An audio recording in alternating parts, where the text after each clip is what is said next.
1. 3, 2, 1. Welcome to the David the Dog Trainer Podcast, episode 171. What's good? Not much. A little too loud over there? No, actually, it was a little too quiet. Too quiet. I don't know what it is when I do my Zoom consults. Yeah. The audio is so much louder in my ears. I gotta turn this freaking microphone down. Oh, okay. Heard. So now it's back up. All right, so I got a couple topics for today. They're like a mishmash, right? There are things that over the last week people have mentioned, like, oh, you should talk about this a little bit, or it kind of, I don't know, felt relevant to talk about a little bit. All right.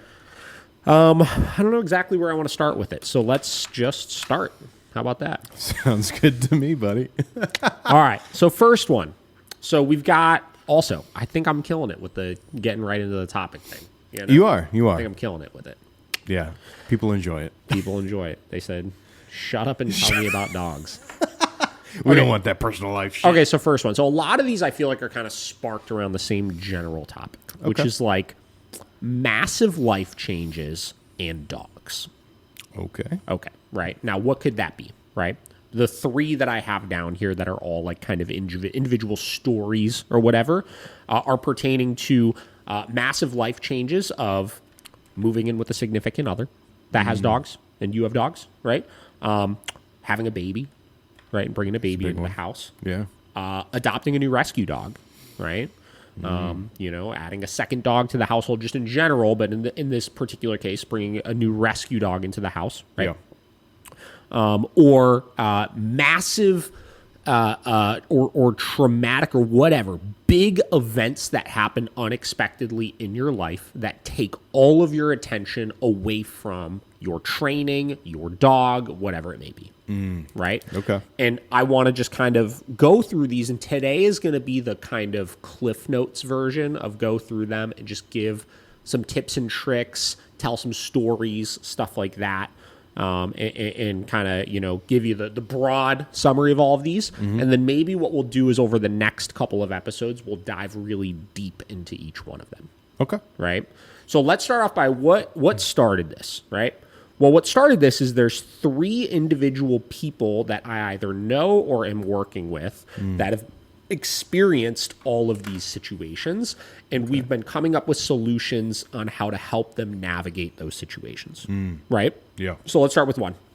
So we get a dog that we worked with earlier this year, did a board and train with us, massive crate anxiety issues, right?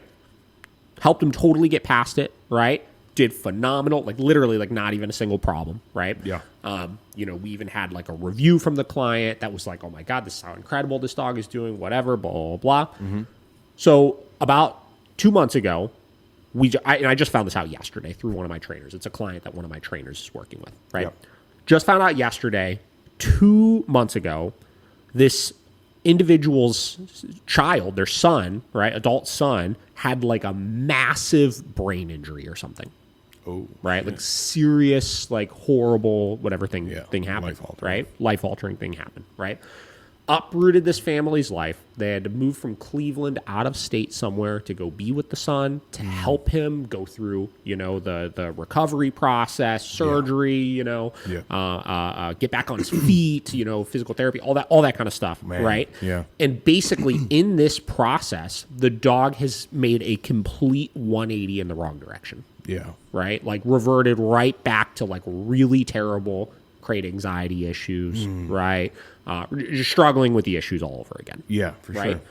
sure. And understandably so, the client was really concerned, not with us, but just like, oh my gosh, like, did I ruin all of the hard work that I did, right? Like, how do I get back on track with this? Like, it's so concerning, the behavior that we're seeing again, et cetera, right? So spoke with my trainer yesterday because we just found out about this, right? And needed to come up with a game plan to help them through it because now they're out of state, right? So we need to help them virtually overcome this problem. For sure. And the first question was like, well, like, how do we navigate this situation? Well, the first thing we need to do is, and this goes hand in hand with a couple posts that we've made recently, is approach the situation with empathy, right? Yeah. Like we've said this a million times before. Unfortunately, fortunately, whatever you want to say, people come before dogs, right? Yeah. So, like, if your priorities for the last 2 months have been basically just, I don't want to say neglecting the dog or neglecting the dog's training, but like that has been the lowest thing on your list of priorities as you're helping your son overcome the issues. First off, that's okay. Yeah. Right? That's understandable. But also, that's understandable that the dog's behavior obviously would revert, right? For sure. A lot of times when we see dogs that struggle with kennel anxiety or struggle with serious separation anxiety or any of those types of things, they're like unstable dogs at their core. You know what I mean? And we've said this a million times. Like, we don't fix those behaviors. It's not like you just like flick a switch with training and the dog's like, all right, past it, never going to be a problem ever again. These dogs don't handle change well, right? They don't handle their life being restructured very well unless you're providing the right direction for them. Again, another thing we say all the time is training isn't about fixing the dog. It's about figuring out what the dog needs in order to thrive. Right? So this dog, we figured out what this individual dog needed in order to thrive. The owners were able to implement that, which is why everything was great, right? But because that direction went away as they had a major life change and they were no longer able to provide what the dog needed in order to thrive, you see the dog revert back to its original behaviors, right? Now, sure, it's concerning. We don't want to see the behavior, but it should be positive from the standpoint of, you've seen, we had a blueprint of this is how we got past it last time. This is how we provided what the dog needed in order to thrive. And I think all owners need in that situation is just to be reminded of what those steps are again. And as long as they can go back through that process, you'll get past it no problem. It shouldn't be a major setback. It should be like, all right, this wasn't great over the last 2 months, right? It's not ideal. But the second we get back on track with things, the dog's behavior should go right back to where we want it to be. Right. So basically all we did was Bridget was able to compile an email of here are the step-by-step things we did last time. Last time when you were in this exact same position, we started and first and foremost we did this. Second, we did this. Third, we did this. Fourth, we did this, et cetera, et cetera. Now, all you have to do is just for the next 3 or 4 days, go back through those steps and you'll be right back to where you were before. But this leads to an interesting conversation of foreseeing ahead. Like, this is an impossible thing to foresee ahead, right? But trying to do your best to figure out in a situation like this, if you do have a massive change, predicting that that massive change will impact your dog in some way, figure out what was the like worst case scenario of what the dog used to do before without the provided direction. So in this dog's case, it was like, be a mess in the crate, basically. You know, it wasn't anything like detrimental, right? Like, the dog is going to be okay if it's being a mess in the crate for another month or two before you get this back on track. But in other cases, if you have a dog that has a history of like aggression issues or whatever it may be, you've got to understand that when that major life change happens, you could self-reflect for a minute and say, is this going to take my attention away from my dog for a little bit? And if it is, you've got to figure out a temporary solution as far as either being able to still provide that for your dog or to be able to manage the behavioral issues that may inevitably come back up so you don't run into any major problems. Because in this case, like I said, being a mess in the crate isn't going to be anything that's going to get the dog or the owner into serious trouble.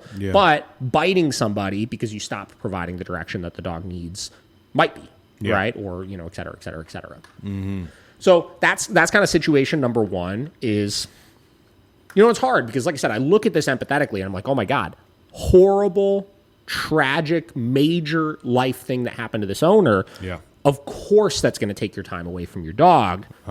But how do we help owners navigate situations like this that may come up where it doesn't impact the dog too much, right? You know what I'm saying? Yeah. That's tough in that it's situation, tough. though. Yeah. So, I don't know. I don't have an answer exactly for that, aside from just be as self-aware as possible with those things, Literally. Put somebody else on dog duty for a little bit.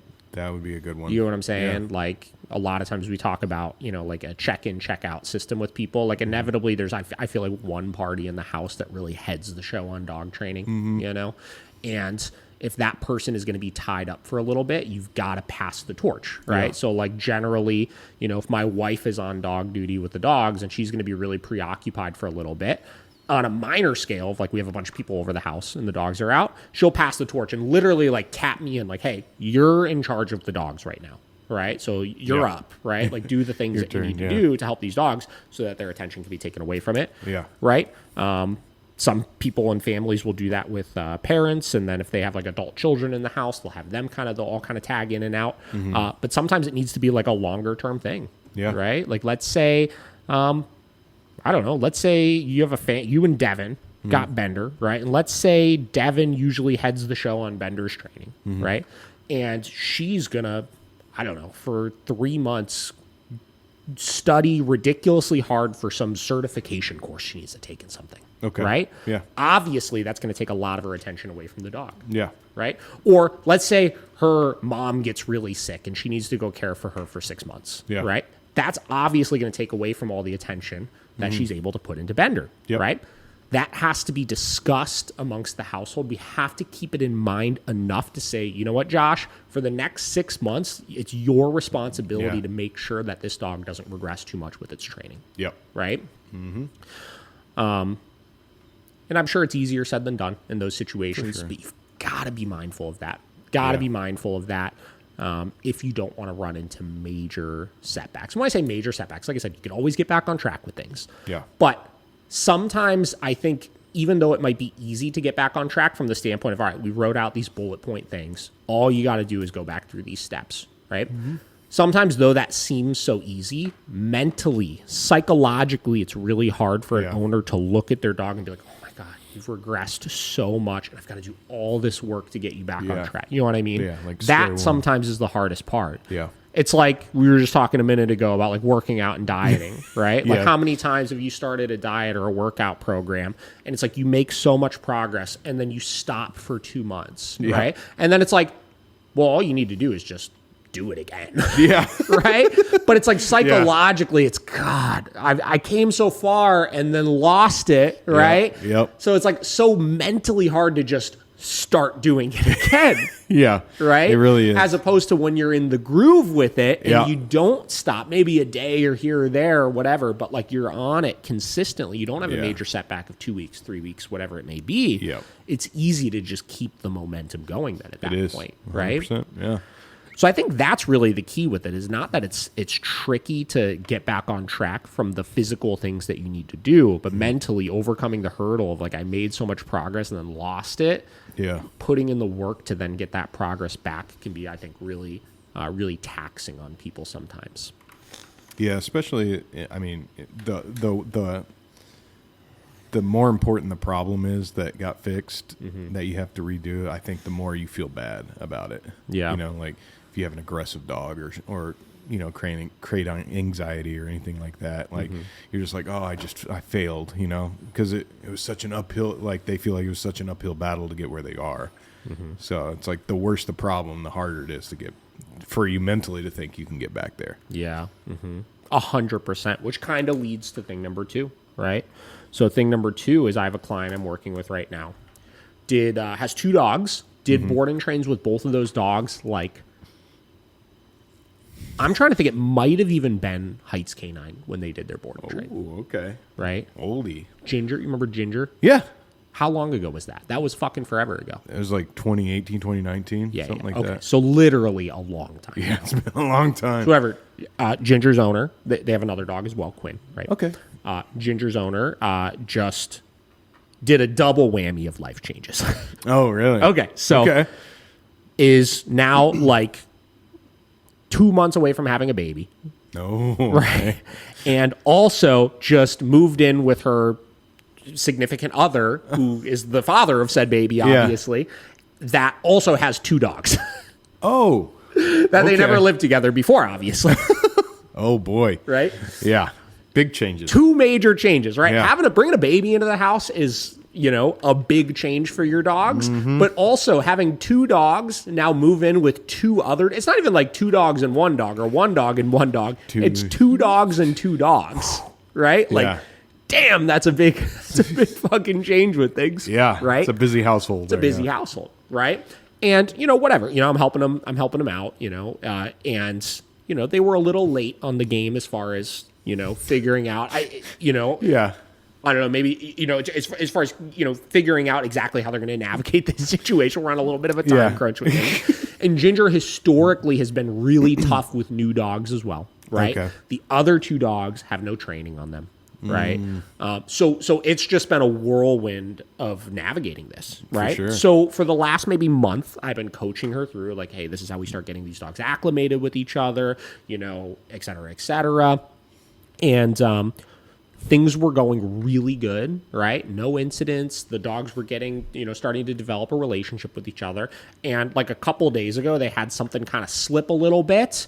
And two of the dogs got in a little, like, no big deal squabble with each other, but squabble with each other. Okay. Right? Kind of pulled the dogs away from each other. No injuries or anything. Everybody's fine, but like, whatever.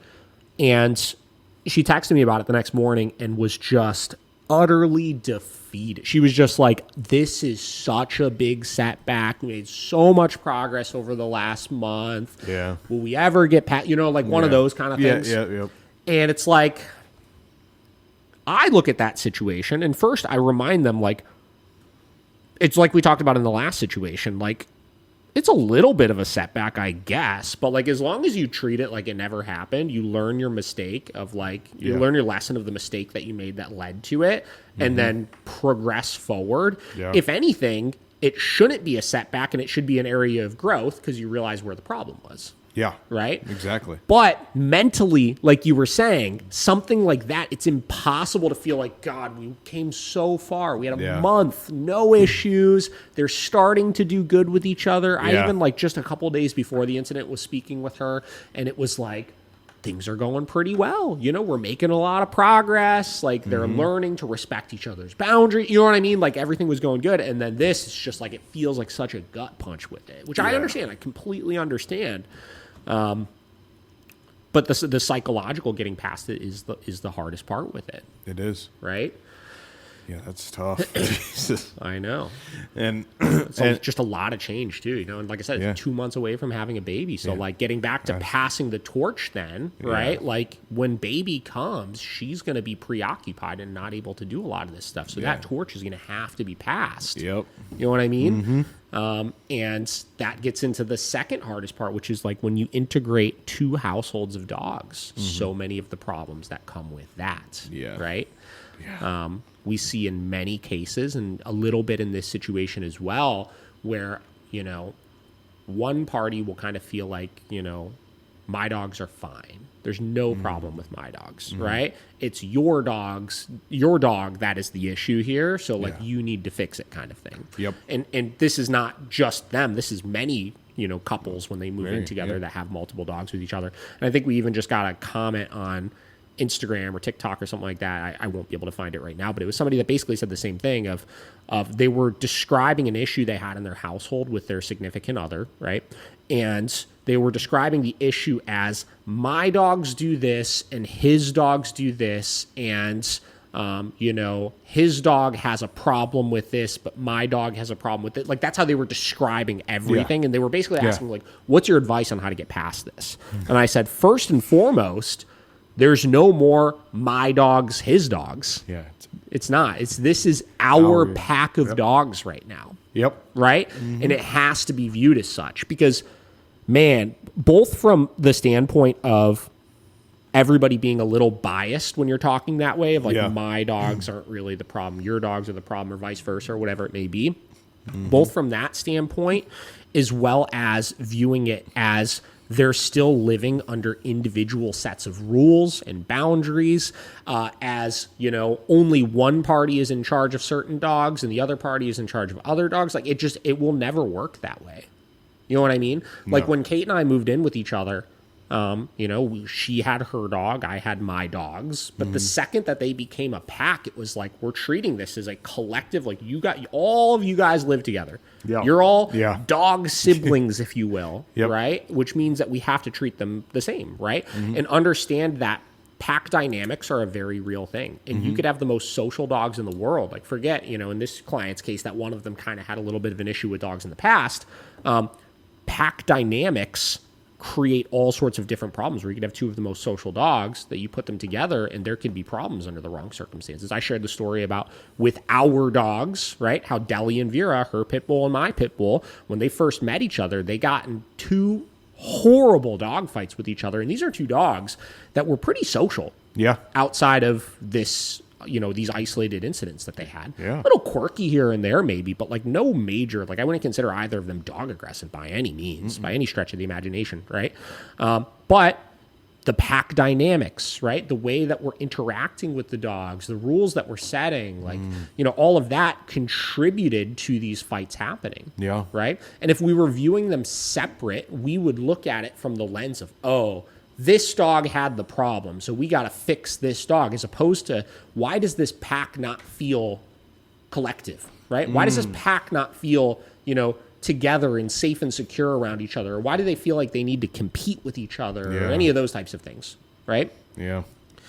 And that's the hardest thing to do, man. I see so many situations, same deal, where there's multiple dogs in the household, and it's like, two of them, they're the easy dogs that just never have had an issue ever, course, and they're all over the couch, climbing all over people, this, that, and it's like, you're not aware of how much of fucking brats they're being when they're sitting on your best friend, when they shouldn't be because they're 85 pounds. And your other dog, who historically in the past has been a problem, isn't doing anything but like kind of walks over, and that dog gives them the look like they're guarding the person. Yeah. And because they're giving them the look, it triggers your dog to go for them, right? And it's like, we could look at it like, oh, that dog shouldn't go for that dog. But it's like, well, why is your dog feeling like an entitled asshole giving the look, right? That's triggering the fight in the first place, He's instigating. And I remind people all the time, and I've needed to remind this client a couple times, like, almost 100% of the time. Listen, there's exceptions. There's obviously exceptions, but almost 100% of the time, it takes two to tango. Yeah.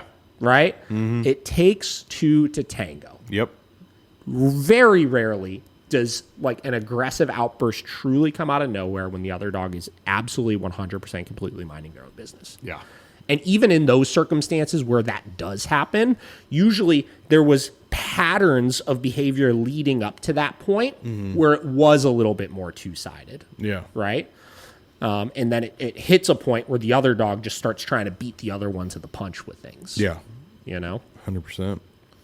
So that is, getting back to like toughest parts about these major changes is everybody getting on the same page with stuff and understanding if we want to make this work, this is our pack of dogs, right? Yeah. And we're going to treat them all the same, right? And we're going to give them all the benefit of the doubt in this situation. And we're going to look at the situation as honestly as possible, where even if this dog is like 75% the problem, let's look at maybe some of these things that these two are doing that may be making it harder for this dog to succeed. Yeah.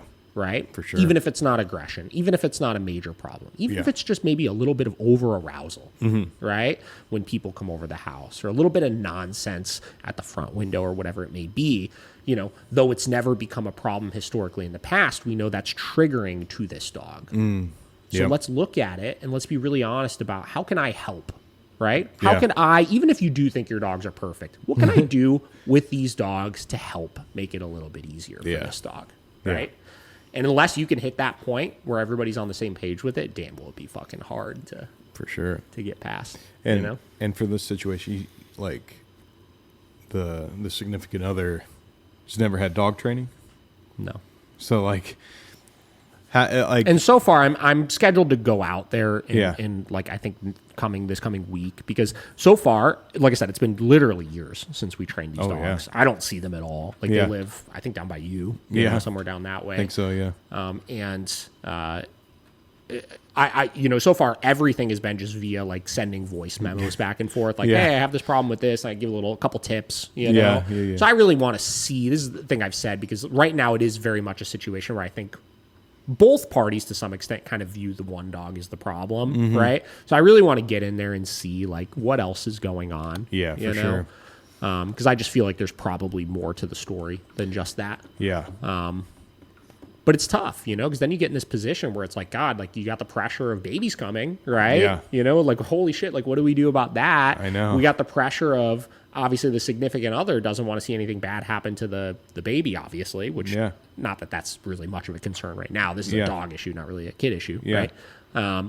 But also, like, thinks that his dog is the victim in these situations. So that individual, to some extent, is also kind of like, maybe you should just get rid of your dog. But it's like, that's also such a hard thing to say, too, because it's like, you've had this dog for fucking 7 years or whatever. You know what I mean? Literally, yeah.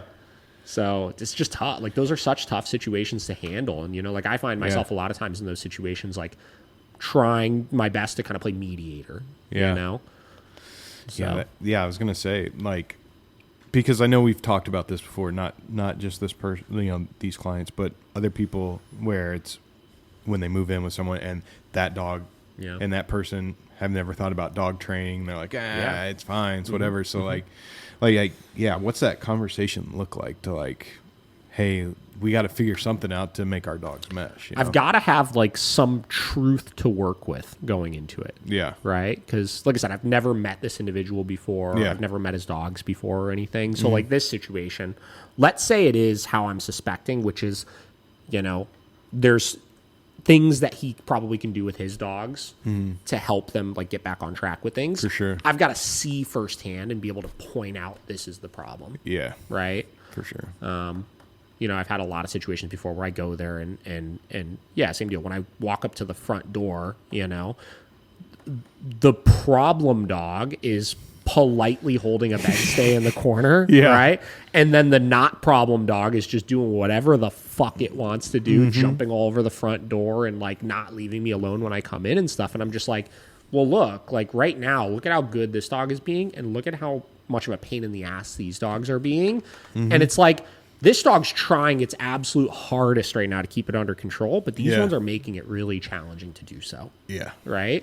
So I start pointing things like that out, right? And helping them understand, okay, well, if they were on the same page and they were all practicing a little bit more impulse control, that magnet of energy at the front door where you're seeing all of your problems starts to go away a little bit, right? Yeah. And that dog, instead of keeping itself under control, but just like so fucking tense, like I want to get up at any moment and go run over there and bite those dogs, but I'm keeping myself under control. Instead of that, it starts, okay, I'm keeping myself under control, but I can actually like settle down a little bit. Yeah. I can get comfortable, right? And then what happens is their threshold starts increasing to those things, right? It doesn't become as challenging where every now and then when it happens, since they're not on edge all the time, it doesn't spike as much arousal in them when they see those things happen every now and then. Yeah. You get what I'm saying? Yeah, I get what you're saying. It's just so I've got to see stuff like that. You know, I've got to be able to point those things out. There's another client that I'm working with right now that very, very similar situation, right? They have 4 dogs. One of them is trained. The others are not. Yeah. Right. And same deal. They started having some issues. You guys wouldn't imagine how many fighting dog situations we work with. I mean, it's absurd how many. I mean, it's such a problem. And you really look at like, why is it such a problem? It is such a problem because people just don't know how to communicate with dogs, right? And all the things that they do in the home that create these bursts of arousal and turn everything in the fucking house into a resource and stuff. Like it can be so unbelievably problematic, right? But the one dog, the trained dog, has started kind of going after some of the other dogs in the house, and they don't know why. They looked at it like it's this dog's problem. Why is this dog going after the other dogs in the house? But then it's like I go there, and turns out the other 3 dogs all absolutely go so bananas, batshit crazy when the neighbor dog comes out, right? And behind the fence, right? Or, you know, when they, you know, one dog leaves to go for a walk, the other ones are just going nuts because they're getting fucking FOMO that the other dog is going for a walk, or like things like that. But it's never been a big problem. You know what I mean? Amongst those dogs. Like those dogs have never tried to bite each other when they're freaking out at the fence line. But this dog is, right? So we could look at it from the lens of like, oh, well, this dog's broken. Its genetic makeup, you know, causes it to go after other dogs in high states of arousal at a fence line. But like that's a normal thing. Yeah. Right? When in actuality, the other ones, you just got very lucky that didn't happen with them. Yeah. Literally. So I in this case, it was the same situation where the dog did training with us like years back, never had fights before, right? And then suddenly these fights started coming out of nowhere seemingly, right? And they thought it was this dog's problem. They were like, we need to send this dog back for more training. I was like, well, wait a minute. Let me like see what's going on first before I tell you that. Yeah. Right? So I went there and it turns out that dog was trying its damnedest to keep itself under control, but these other dogs were making it just so impossible for him to do so. Yeah. You know? Mm-hmm. I mean... So that's how I approach those situations. Yeah. You know? It's just the truth, right? Like I point out to you in a way that you finally can understand that this is contributing to the problem, right? And then either you get it or you don't get it. Yeah. You know, everybody's got a fuse, and sometimes if you just keep pushing, you know, and those dogs are just like grinding the gears of the other one, like, and you just find like, I can't take it. Yeah. I mean, I'd get it too, you know. Yeah. We all have that annoying person in our lives somewhere, right? Yeah. But that I would say is a major change is if you are in a relationship with somebody, right? Let's say you're dating somebody. They have dogs, you have dogs, right? And you are thinking about moving in with each other. Man, I'll tell you, you guys better fucking get on the same page with how you're going to handle your dogs.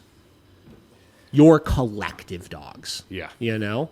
Because, man, you better believe that I've seen this exact situation fucking tear relationships apart. Yeah. Tear relationships apart. Oh, yeah. Right? Because let's say one party, and this is totally unrelated to the client that I'm working with right now. I'm just using hypothetical situations right now.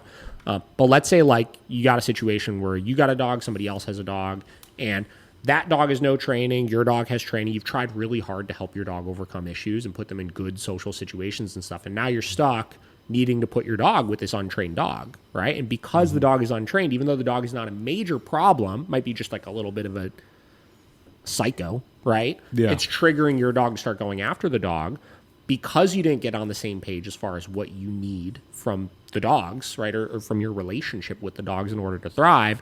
That person blames it all on your dog. Your dog is the problem. You've got to get rid of your dog. Then you get rid of the dog because obviously you love this individual, you care about this individual, and then you have this fucking resentment for the rest of your life. Yep. You made me get rid of my dog. Yeah. Right? Now, if you were on the same page with things, right? Let's say, man, I care about you and your dogs. You care about me and my dogs. We're going to put this pack together. We're going to do everything we can to make this work. We're on the same page with stuff. Yep. And it doesn't work out, right? And a dog needs to go, and you guys are both devastated you couldn't make it work, but it's the right decision, and you got to let that dog go. There's no resentment there. No. You get what I'm saying? Yeah. Because you cared, right? Yeah. You tried. We did everything we could. Yep. I didn't blame it on you. You didn't blame it on me, right? We got on the same page and we made it work. Yep. Or we didn't make it work, but we tried our fucking Yeah, hardest. we tried. Right? That's the thing. You can't harbor. I would not. You couldn't harbor resentment in that situation. No, Right? not at all. But that's the problem, man. Like, you know, but you live too much of that, your life, my life. Man, does that create some fucking problems. Man, Yeah. this doesn't happen anymore, but I'll tell you, when I first started training dogs, I would work with couples sometimes with dogs that would either get the dogs together or they each had their own dog or whatever it may be. And this is before I was really good at, like, controlling a room, if you will. Okay. Like, this is when I was like, I'm your servant. Like, what are we working on today kind of thing. You know, let you kind of lead the lesson, whatever. Yeah. I had some situations with clients before where they would get in the most heated fucking arguments with each other in the middle of our fucking dog training sessions where I'm just sitting there. I remember one in particular, man. I won't say who the clients are because I still follow them to this day. They're wonderful people. Yeah. Their dogs are still alive and kicking. They're old as shit, but they're still alive and kicking.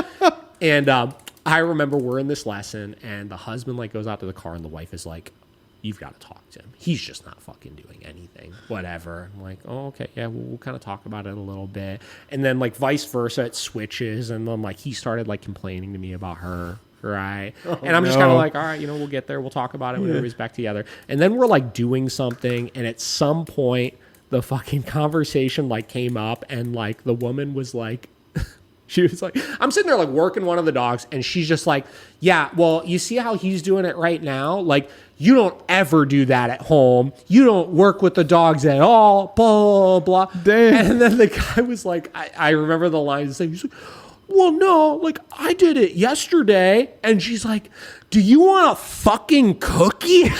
And then just started going off on this guy. Oh, man. And I'm just sitting there like, sit. Yes. Sit. Yes. Oh, man, that's uncomfortable. I'm just sitting there and they're just like, man, it was like heated. They're like yelling at each other and shit. I was like, Jesus Christ, guys. And that's happened a million times before in the past, right? But like, dogs are hard, man. Yeah. Like, dogs are fucking hard. Yeah. You know, like, especially, I feel like dogs is the one area. Like, I feel like people don't do this with kids. Like, when people get a kid, like, have a kid or have a baby, right? And they bring that baby into the house, I feel like everybody kind of goes into it knowing they don't know anything, Yeah. Right? It's like, oh my God, this is fucking crazy. Yeah. Like, kid, I don't know. How am I gonna keep this thing alive? And you kind of like figure it out together and stuff. I'm sure there's exceptions to that. Yeah. Like, I feel like most people I talk to, that's kind of how they are about it. Yeah. But with dogs, there's always one party that thinks they fucking know everything about dogs.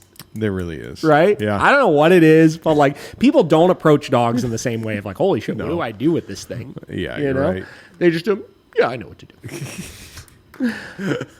Yeah. So it creates fucking contention, man. I think that especially happens when you're both bringing a dog into it, you know? Yeah. So it's like you have done things your way, you know? Yeah. And you figured out what works for you. Yeah. Right? Like, Yep. you know, whether it's, you know, from a dog trainer's standpoint, good, you know, you've figured out what works for you. Yeah. Exactly. You know? So because of that, you automatically assume because it works for you that it's right. It's Yeah. the right way to do it. When in actuality, in many cases, it's not, you know? It just it reminds me, I don't know, it's probably like 30 podcasts, 40, I don't know. But we were talking about some guy like coming at you and you're like, how many dogs have you trained? It was like 10 dogs or something. You're like, I trained that in like an hour. Yeah. Oh, yeah. You know, I don't remember what it was. You know what it was? It wasn't even like a quote of mine. It was, Yeah. I remember forever ago, Mark Goldberg used to post his Goldbergisms or whatever. Yeah, that's what it was. Yeah, and Mark, obviously, old school dog trainer, been around for fucking ever, and he used to post some hilarious shit. Yeah. And one of them was like, yeah, you know, like, client says, I've trained all my dogs before, but this one just doesn't get it.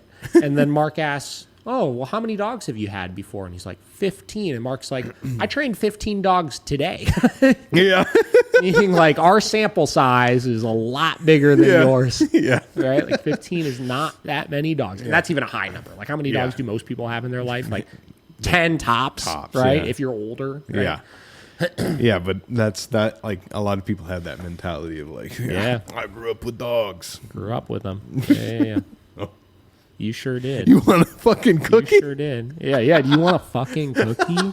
Just the way she said, I can't even begin to do it, but it was the sassiest, like bitchiest tone that I ever heard where I like felt it like a knife, you know? Like I was like, oh God. Like, This side. yeah. Horrible. Oh man, that's tough. Yeah.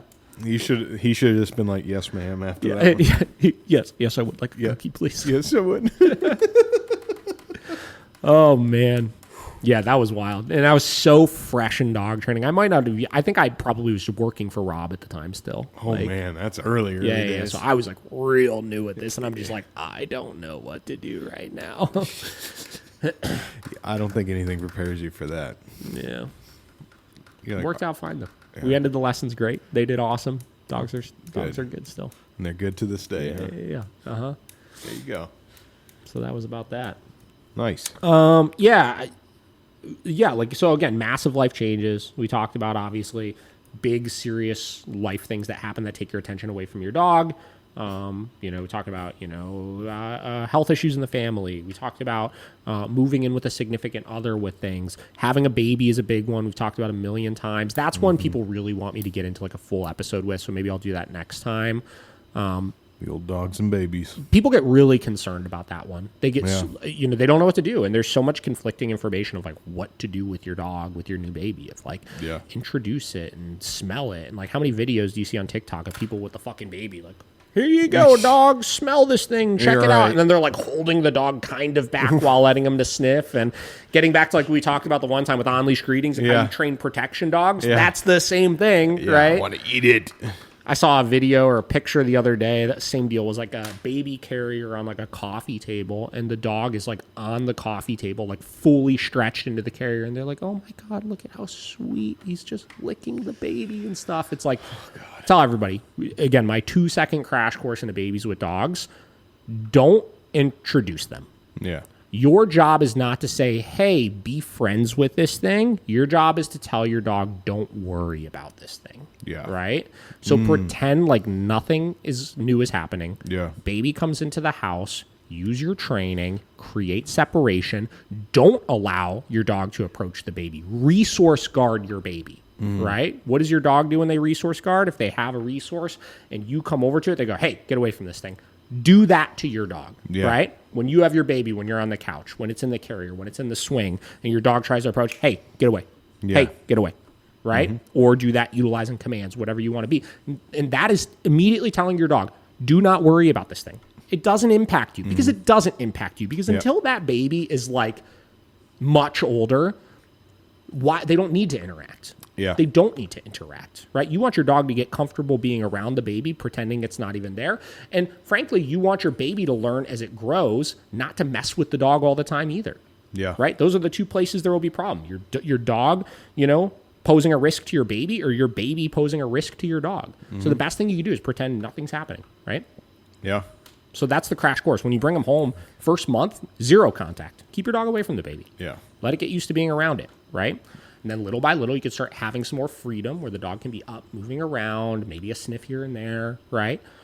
Once they've proven that they're comfortable around it. Then the second that baby starts becoming mobile and like crawling around and stuff, you go right back to leave each other alone, right? Because that's a big change. When you go from non-mobile baby that just sits in one spot and makes some noises every now and then to now this thing is moving around and making different noises and et cetera, that becomes a totally new picture to the dog that they have to get used to. So you take a step back and you create that separation again, and you let your dog get comfortable being neutral around this mobile baby, right? Yeah. Then same deal, you give a little bit more freedom again. Then you move to baby is totally mobile, talking, walking, stuff like that. Same deal. Create the separation again. And when you create the separation, that's your opportunity then to start teaching the baby boundaries, right? You're mobile. Now you leave the dog alone. We're going to resource guard the dog a little bit. Yeah. Right? Create some separation. And this sounds harsh. Like, oh my God, they can't ever be friends with each other. They'll be friends with each other. Yeah. You've got literally like 1,000,000 years for them to become friends with each other. Right. But right now, you got to be able to create the separation and get them comfortable being around each other and teach. It's easier to show where it's appropriate to interact later once you've set the bar of just kind of leave each other alone than it is to say like, do whatever the hell you want to do and then restrict freedom, like incrementally. That's more confusing than just leave each other alone and then, okay, here's an appropriate place you could do this. Here's an appropriate place you could do this. Right? What kills me is when people literally do the complete opposite of what you're saying. And they're like, oh, the dog is guarding the baby because they love the baby, and and it's like the dog's literally resource guarding the child. I mean, look at how easy it is for your dog to guard you, right? Like, or to see you as exclusively a resource, right? And you're an adult that's capable of setting boundaries but just not doing it. Then look at a baby that's not capable of doing that, and how easy it will be for your dog to start guarding that just baby. Guarding that. It absolutely can happen. Absolutely can happen. And we've seen stories before of people who have had babies where the dog literally will protect the baby from you. And it's not protect the baby like, oh, I have this noble duty to like keep the baby safe. It's just they see it like it's a fucking toy. Right? Like, no, you're not allowed to come near my toy right now. Right? So don't let that happen. Please You don't. start off by, again, I talked about like flipping it a little bit, right? You guard the things that you... Flipping the script. You knew it was in my head as soon as you said it. Sorry. You start guarding those things from your baby or from your dog, and if you do that, you're not going to have any big problems. So, boom.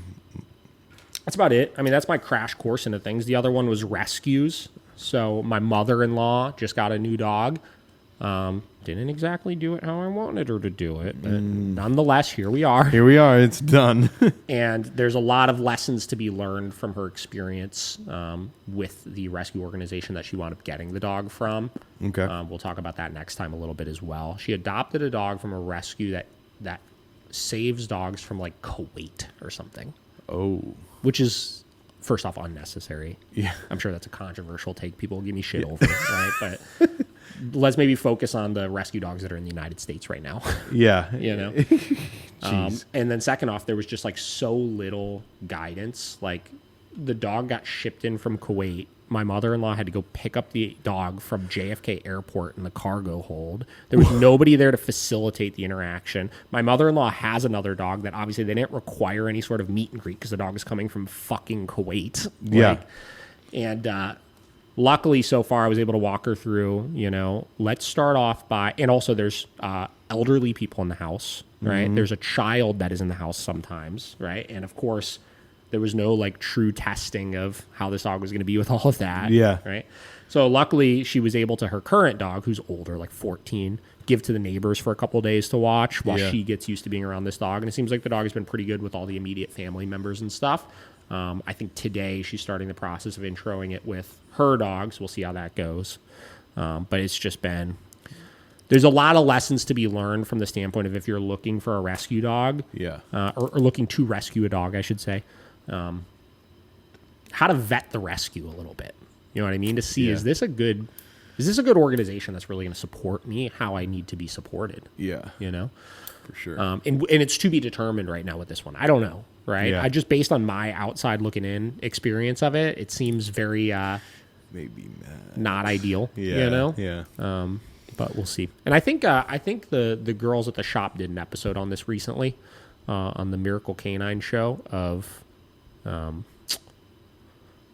rescues, what to look for in rescues, stuff like that I think you guys could check out in the meantime. So, but we'll get into that a little bit as well. Maybe we'll get into that too once I have a little bit more feedback on how it's going. Yeah. You know? I was going to say, when you guys go out there, you're going to have to do a little work. Bro, I have so many clients I'm working with. By the way, August 16th through 23rd, I'm in Connecticut. I'm training dogs. I've got like 10 clients booked already out there. Okay. So if anybody's looking to meet up while I'm in Connecticut, shoot me an email, david@miraclecaninetraining.com.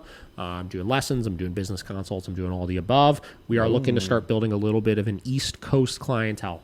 So, reach out. We'll see if we can squeeze you on the calendar.